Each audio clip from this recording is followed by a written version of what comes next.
Okey, selepas kita telah berjaya memasangkan apps, ya, setelah kita berjaya memasangkan apps ke dalam fanpage kita, sekarang saya nak tunjukkan cara macam mana kita nak memasang iklan ataupun kita nak meletakkan iklan fanpage kita ni di Facebook Ads di dalam kategori iklan PPC ataupun pay per click, maksudnya iklan berbayar ya. Pertama sekali saya nak hilangkan dulu like yang satu ini. Okey, saya nak unlike balik seolah-olahnya page ini belum pernah kita like. Okey. Saya refreshkan balik. Reload page ini dan hilanglah like yang satu tadi. Jadi andaikan kita ni sebagai satu orang yang belum pernah like page ini. Okey, setting iklan di Facebook Ads bermula dengan klik pada button setting di atas dan pilih create ads. Klik di situ, create ads.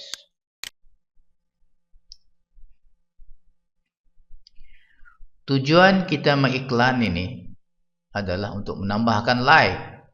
Sebab page kita ni page baru, belum ada like. Jadi kita pilih option page like. Walaupun dibagi beberapa option yang lain, abaikan dulu yang lain, ambil page likes. Apabila kita klik pada page like, ditanya pula page mana yang nak dipromotkan. So kita pilihlah page yang kita baru create tadi, iaitu Lina Leather Store. Klik pada Lina Leather Store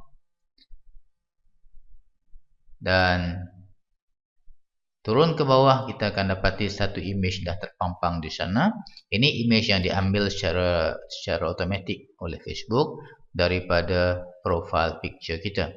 So kita boleh tambahkan image ini sekiranya kita nak, boleh tambah daripada folder yang kita sudah buat sebelum ini, iaitu gambar beg tangan dari itu. Ambillah mana-mana satu gambar, tambah masuk. Kita boleh tambah sehingga maksimum 6 keping gambar. Gambar ini akan muncul secara bergili-gili, berselang-seli ya, di dalam iklan kita nanti. Okey, sementara tunggu gambar itu loading, kita turun ke bawah sedikit di bahagian edit text and links, right? Di bahagian atas ini Lina Leather Store, ini adalah headline ataupun tajuk iklan kita yang akan muncul begini. Okay. Di bawah sini pula bahagian teks ini adalah ayat-ayat iklan. Kita boleh ubah sesuaikan ayat ini kalau kita mahu ya. Ini diambil secara automatik daripada description page kita yang kita buat sebelum ini. Kita ubahkan ayat ini menjadi ayat-ayat yang mengancam. Okay. Di bahagian sponsored stories itu uncheckkan dia. Sebab kita tak nak setting automatik yang dibuat oleh Facebook itu keluar dalam iklan kita. Kita nak set sendiri ya, kita punya iklan kita. Right. Kalau kita perhatikan di sebelah kanan, okay, ada dua preview di situ. Yang ini adalah preview di bahagian tengah Facebook yang akan muncul di dalam news feed dipanggil. So ini iklan kita lah sebenarnya. Ini gambar yang kita masukkan tadi. Ini gambar kedua yang kita masukkan tadi. Dia keluar di dalam news feed. Di mana di bawah daripada gambar tadi itu ada satu button untuk orang klik like. Okey, ingat tujuan kita mengiklan tadi untuk menambahkan like. Jadi kita sudah pilih option menambahkan page like. So button like ini muncul di sebelah kanan bawah iklan kita. Oleh kerana kita masukkan dua image tadi, so keluarlah dua iklan begini. Tapi dia keluar secara bergili-gili lah, berselang-seli. Okey, satu lagi iklan kita akan muncul di sebelah kanan ataupun disebut right column. Okey. Begini rupanya iklannya akan muncul di sebelah kanan. Yang ini kita akan nampak setiap kali kita klik pada home ya. Kita klik pada home, iklan akan muncul di sini, di sebelah kanan di sini. Macam inilah bentuknya. Kecil saja gambarnya, ada title, ada teks kita dan juga ada button like di bawahnya. Okey. Ingat option kita tadi untuk menambah like. Okey. So klik balik pada news feed. Dan di bawah daripada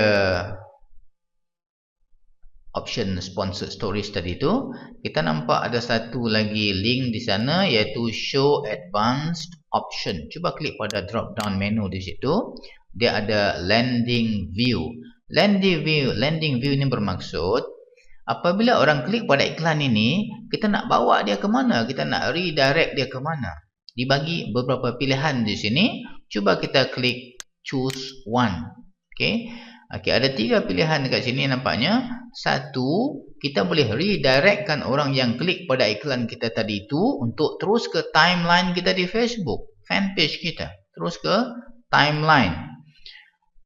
Ya, maksudnya muka depan fanpage kita tu. Dia terus ke muka depan.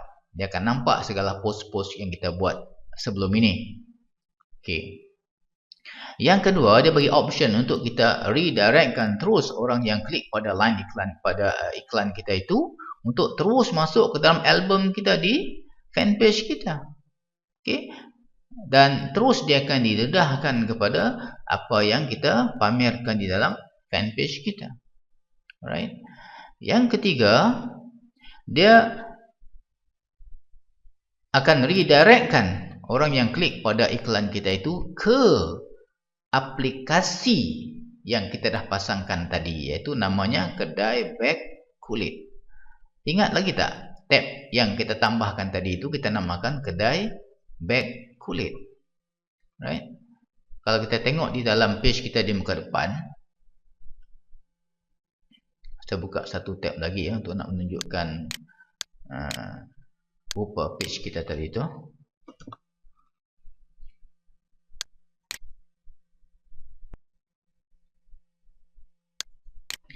Di muka depan page kita tadi, kalau kita masih ingat, kita ada pasang satu tab tambahan namanya Kedai Beg Kulit. Ini timbul apabila kita sudah pasang satu aplikasi yang kita pilih tadi, iaitu Static iframe tab. Jadi aplikasi itu dah pun dipasang, tabnya dah pun muncul. So ini adalah tab image yang kita nampak ini. So nama tabnya adalah Kedai Beg Kulit. So inilah option yang ditimbulkan di sini. Option yang mana kita boleh pilih sama ada kita nak bawakan mereka yang klik pada iklan kita nanti itu terus ke timeline, maksudnya terus ke muka depan sinilah. Dia akan nampak semua apa yang kita pamerkan di sini. Okey. Sedangkan dia mungkin belum like kita lagi, tapi kita sudah bawa dia masuk ke muka depan. Jadi apabila dia sudah didedahkan kepada semua rahsia-rahsia perniagaan di sini, so apa perlunya dia nak like kita lagi? Sebab dia dah pun nampak semua apa yang kita nak kongsikan dengan dia. So dia tak perlu pun like kita, tapi dia sudah dapat semua maklumat. Jadi cara macam ini kurang tepat. Jadi kita jangan pilih timeline. Begitu juga dengan fotos. Jangan kita terus dedahkan dia kepada album kita di sini. Kita mungkin sudah uploadkan banyak gambar-gambar. So gambar-gambar terus muncul dalam foto sini. Kalau kita terus bawa dia masuk ke dalam foto sini, dia akan nampak semua produk-produk yang kita nak jualkan di dalam fanpage kita.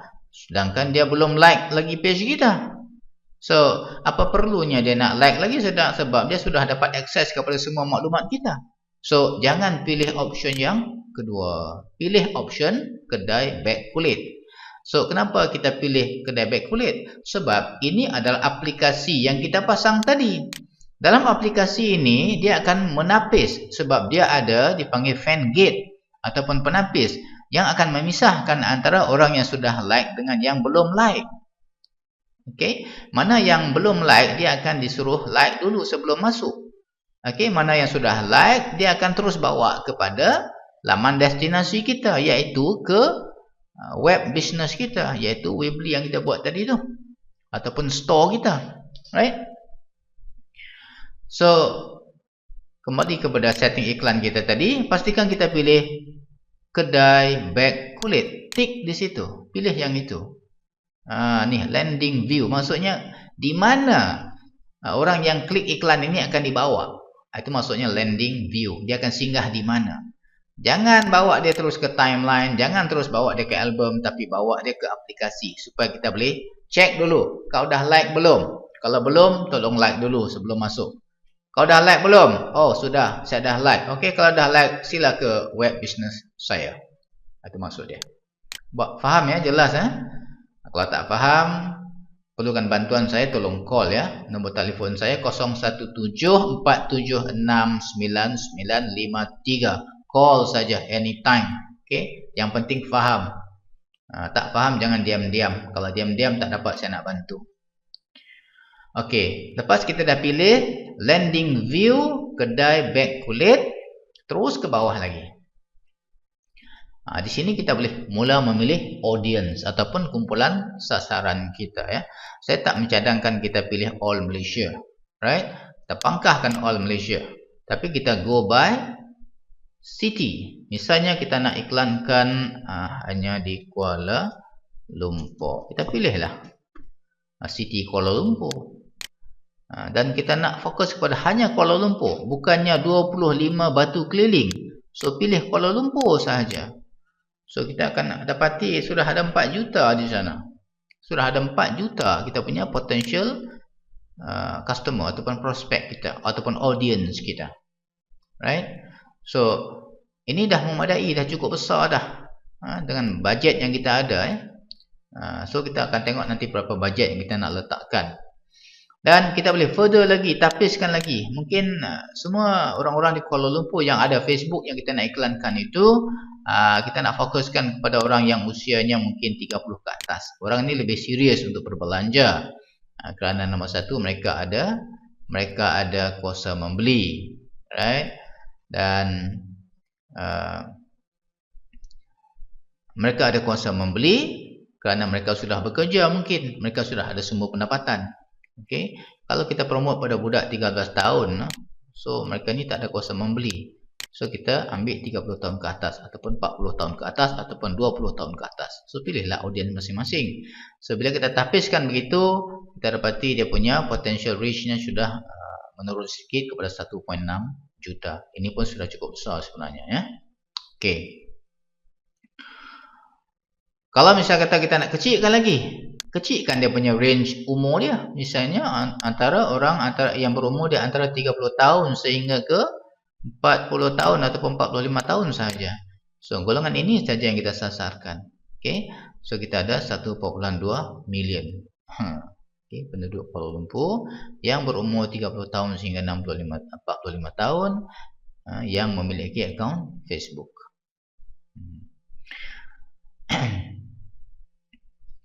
Precise interest dengan broad interest dengan broad kategori sini boleh kita abaikan dulu. Right? Kita turun ke bawah. Pastikan kita tick pada only people not connected to Lina Leather Store. Maksudnya kita hanya berminat untuk mengiklan kepada mereka-mereka yang belum like page Lina Leather Store. Okay? Tak perlu kita promote kepada orang yang sudah like. Sebab target kita untuk menambahkan like.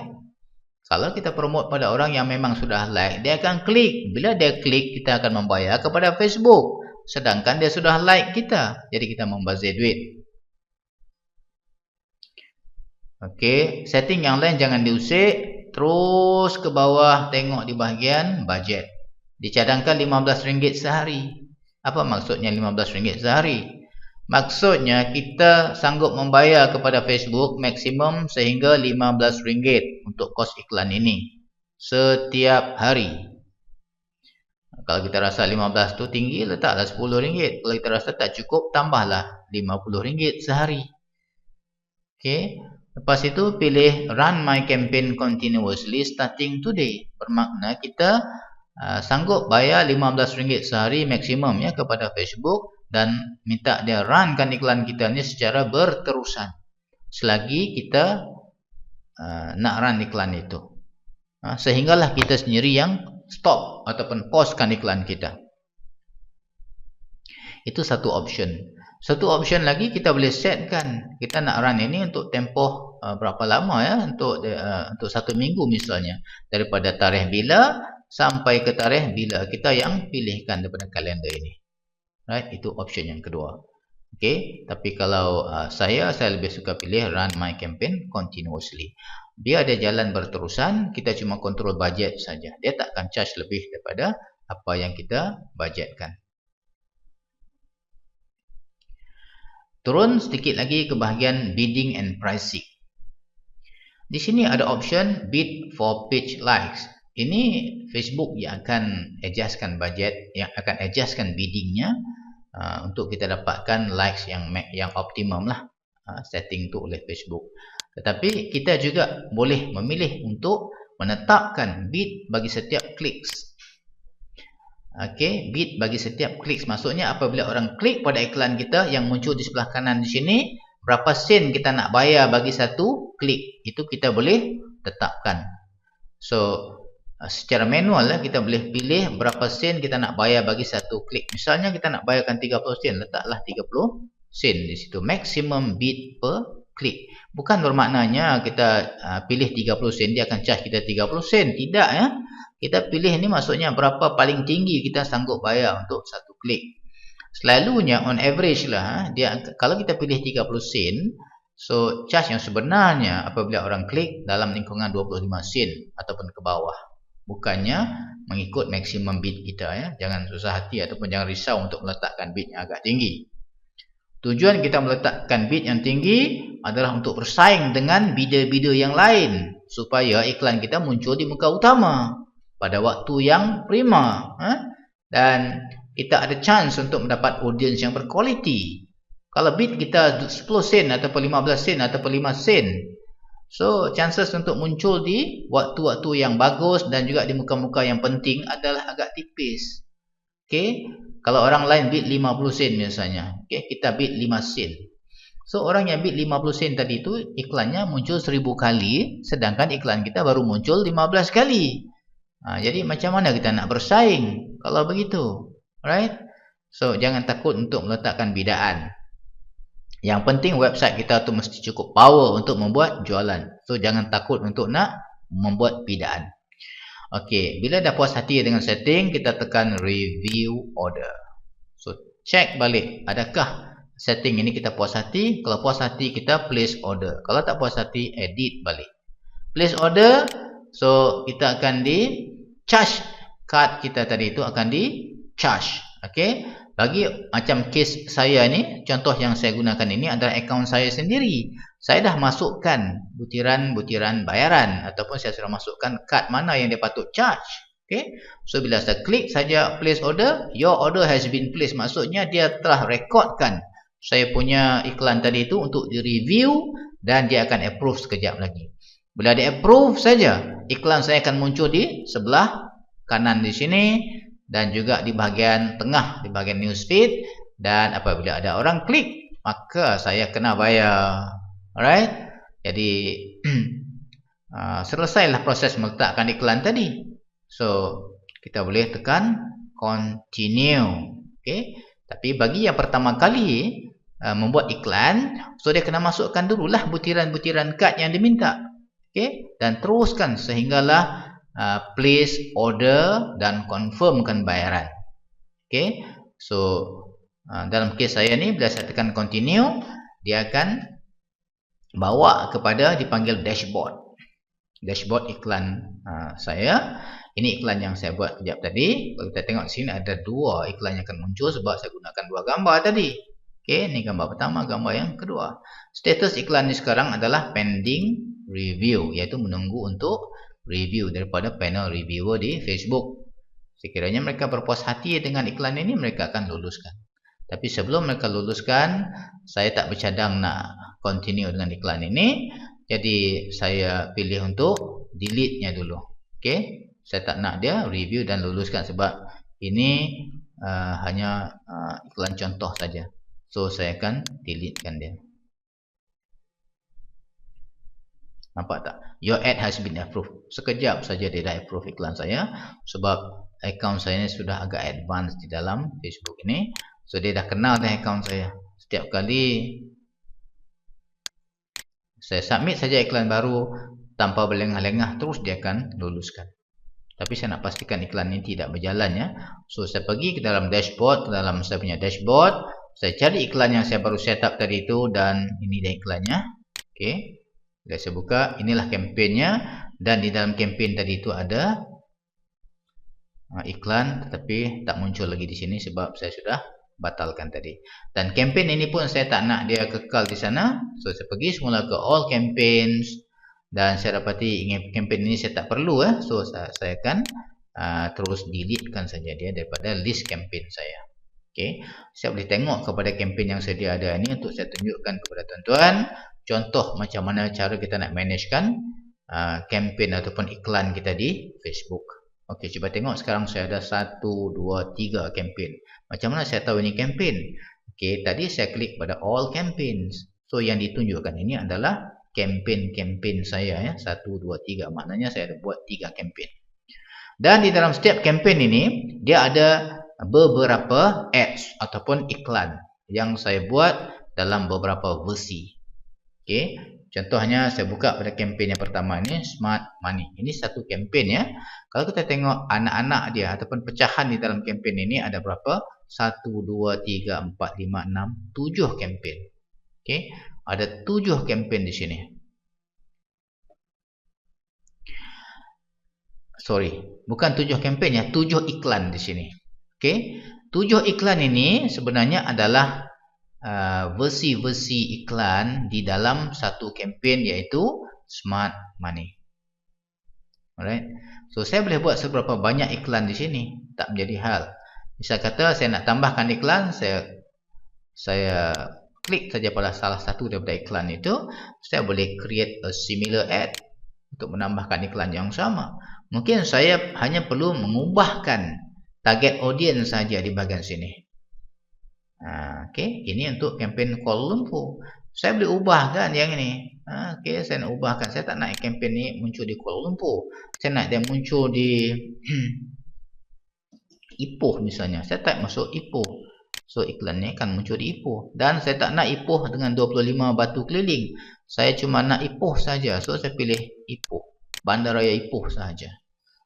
Saya ada lebih kurang 10,000 target audience di sana.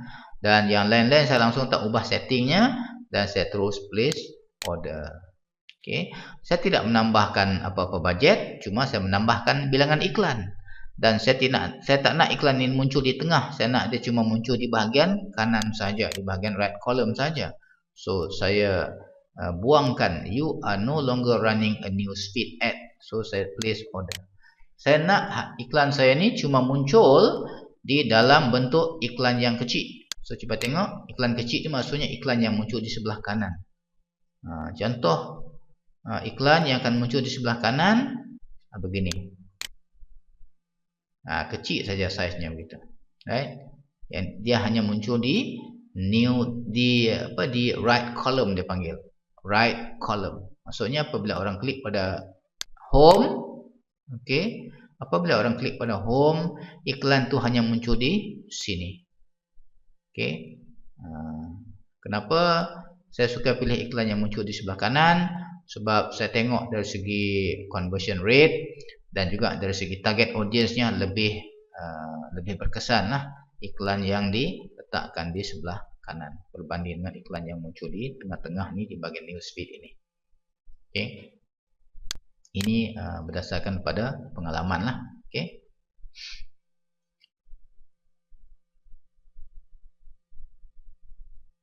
Sekejap saja iklan yang saya masukkan tadi dah pun diluluskan. So potential audience for this ad 8,400 orang tinggal di Ipoh, Perak, 25 tahun ke atas. Okey. So dah pun diluluskan. Sekejap saja untuk dapatkan approval. Cuma first time agak lambat sedikit. Pertama kali kita masukkan kita punya butiran payment, maklumat kad kita, dia akan mengambil masa lah antara maybe 15 minit ke 20 minit, kadang-kadang sampai beberapa jam ya untuk dia bagi kelulusan, sebab dia ada satu panel reviewer dipanggil ya. So mereka ni akan menapis adakah ayat-ayat iklan kita itu sesuai untuk dipamerkan, adakah gambar yang kita guna itu sesuai, dan adakah produk yang kita nak pasarkan itu sesuai ya, untuk diiklankan di Facebook. So apabila lulus saja, kita akan dapati dia kok jadi macam ni lah. Dia jadi button warna hijau. So ini dipanggil dashboard ya, untuk manage iklan kita. Macam mana nak masuk ke dashboard ini? Apabila kita buka Facebook, kita klik pada ni, klik pada star ni, klik pada manage ads ya. Klik di situ. Dia akan bawa kita ke dashboard ini. Daripada sini kita boleh tengok macam mana performance iklan kita. Okey. Berdasarkan kepada report yang keluar di sini. Okey, kita boleh tengok berapa kos terlibat, berapa kali iklan kita muncul, berapa bajet kita dah setkan, okey, dan berapa baki bajet kita dan berapa jumlah kita sudah spend setakat ini. Mengikut julat masa report yang kita minta lah. Kalau kita nak report untuk hari ini, klik pada today lah. Dia keluar today punya. Kita dah tahu dah berapa kita dah spend hari ini, berapa bakinya, berapa bajet kita, right? Berapa kali iklan kita sudah muncul dan berapa kos bagi satu klik yang kita dah bayar. Okey. So kalau kita nak tengok detailnya, kita boleh klik pada iklan itu, pada campaign itu, dan dia akan bawa kepada pecahan-pecahan iklan-iklan yang ada di dalamnya.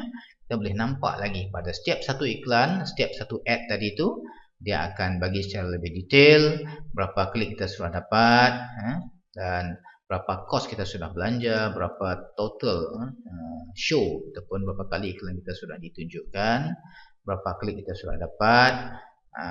CTR ini menunjukkan berapa popularnya iklan kita itu. Iklan yang lebih mendapat sambutan, CTR-nya tinggi. Okey, cuba kita klik kat situ dan kita susunkan mengikut yang paling popular sampai kepada yang kurang popular. Okey, kita dapati di dalam campaign ini, okey, CTR yang paling tinggi adalah 0.084. Ini tak begitu bagus sebenarnya CTR ini ya. Tapi itulah yang paling tinggi yang saya dapat untuk last 7 days. Kita boleh tapiskan lagi kepada today kalau kita nak tengok untuk hari ini saja ya. So kita boleh klik pada title-title ini dan dia akan sort mengikut yang paling tinggi kepada yang paling rendah. Okey. Cuba tengok di sini maximum bid berapa sen kita sanggup bayar bagi setiap klik. Kita set 50 sen, dia cuma charge kita lebih kurang 40 sen saja. So bukan maknanya set 50 sen dia charge 50 sen, tidak. Dia mengikut harga semasa. Kita bersaing tu untuk tujuan nak mendapatkan kedudukan yang baik di muka depan Facebook. Apabila orang klik pada home, kita nak iklan kita tu muncul di sebelah kanan ini dan boleh bersaing dengan iklan-iklan lain yang mendapat tempat di muka home ini, right? Contohnya ini iklan saya, ini iklan orang lain, ini iklan orang lain, ini iklan orang lain, ini saya punya. So dia boleh bersaing dan duduk di muka depan. So kita bayar lebih sikit, tapi chances untuk kita dapatkan audience yang berkualiti itu sangat tinggi. Okay, jadi jangan takut untuk buat bidaan. Tapi apapun pastikan website kita tu dah lengkap dan mampu untuk membuat jualan. Itu penting. Okey. Balik semula ke campaign kita. So, kita sudah pun berjaya meletakkan iklan kita di dalam Facebook dan setiap kali kita nak edit, kita boleh buka pada iklan yang berkenaan dan tekan edit kalau perlu diubah ya. Dan kalau kita nak membuat iklan yang sama settingnya, terus ke bawah, create a similar ad. Ingat tu? Dan kita perlu ubah. Kalau perlu ubah, kita ubahlah. Kalau kita cuma nak mengubahkan dia punya target audience saja, turun pergi ke bahagian target audience ini dan ubahkan dia punya location ini. Lepas dah selesai, yang lainnya tak perlu di-adjust, terus ke bawah dan terus place order. Jadi tak perlu kita nak ulang type sampai berkali-kali ya, itu meletihkan.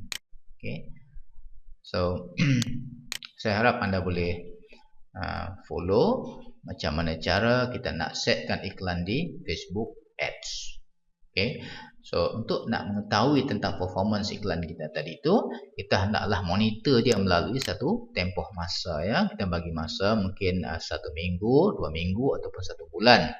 So selepas itu kita boleh pergi kepada report di sini dan kita boleh pilih untuk, for example, last 28 days. Kita akan boleh buat bandingan antara satu iklan dengan satu iklan yang lain berdasarkan kepada berapa klik kita sudah dapat. Susunkan mana yang paling tinggi kliknya di atas dan dia akan menurun begitu. Kita tengok. Kalau kita tak nak tengok iklan yang kita sudah postkan ini, kita tapiskan di sini di bahagian all except deleted ini, kita pilih hanya yang aktif saja. So dia akan hanya tunjukkan iklan yang aktif saja, yang lain-lain kita abaikan. Dan kita sortkan mengikut clicks, kita akan dapati yang paling tinggi di atas ini di iklannya. Diikuti oleh ini dan ini seterusnya. Okey, clicks yang paling tinggi. So kita boleh compare. Okey, antara klik yang paling tinggi dengan nombor 2 ni kita boleh tengokkan. Okey, CTR-nya berapa? Okey, nampaknya tak jauh beza, sama kuat saja tu dua iklan itu. Bid-nya berapa? Average price-nya berapa? Bid-nya berapa? Average price-nya berapa? Okey. Dan kita tengok berapa cost kita sudah spend untuk kedua-duanya. Dan di sini adalah berapa kali iklan kita tu sudah muncul di Facebook. Berapa kali dia dah show. Okey.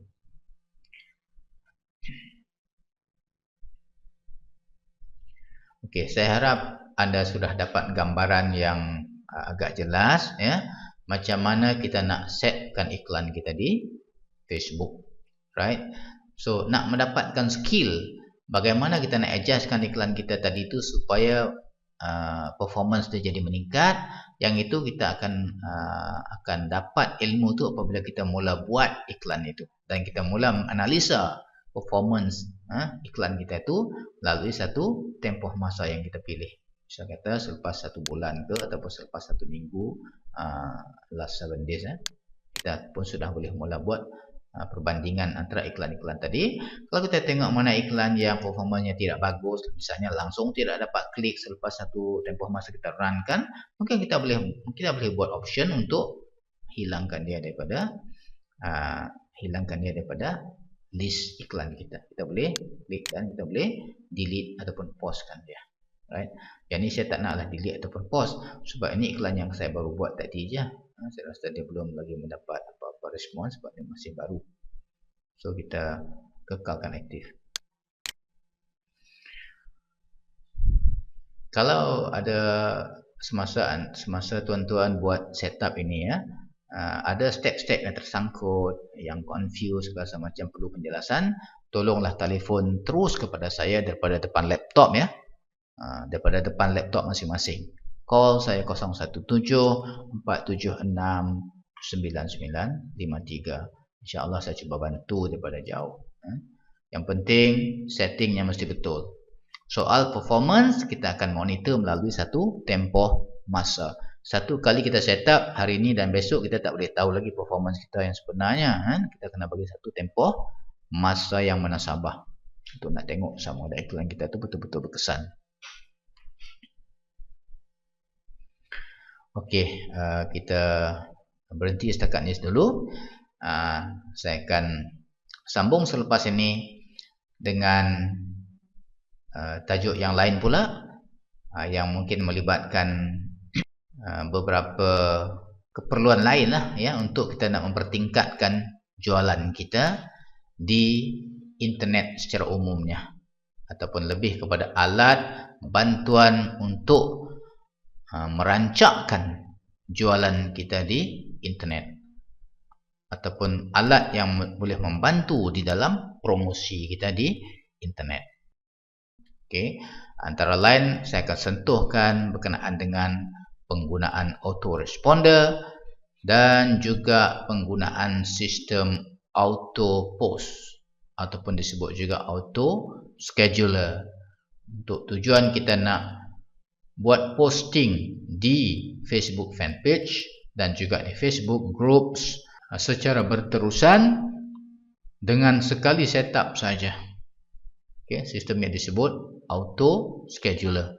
Okey, saya akan terangkan apa maksudnya auto scheduler dan juga auto responder ini apabila kita masuk ke tajuk tersebut. Kita jumpa selepas ini. Terima kasih.